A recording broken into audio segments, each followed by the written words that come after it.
Hello everyone, in this video I'll show you how to fix Steam not opening on Windows 11. First, right-click on the taskbar and open Task Manager.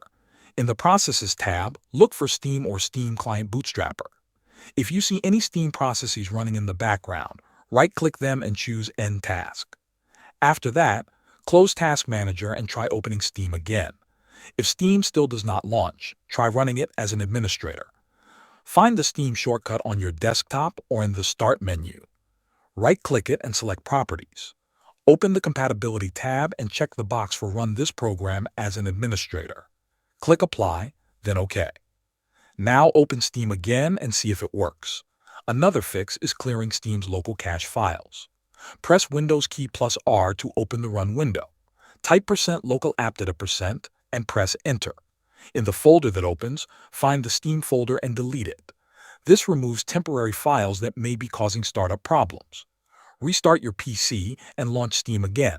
If none of these methods fix the issue, reinstalling Steam is the best option. Open Windows Search and search for Add or Remove Programs.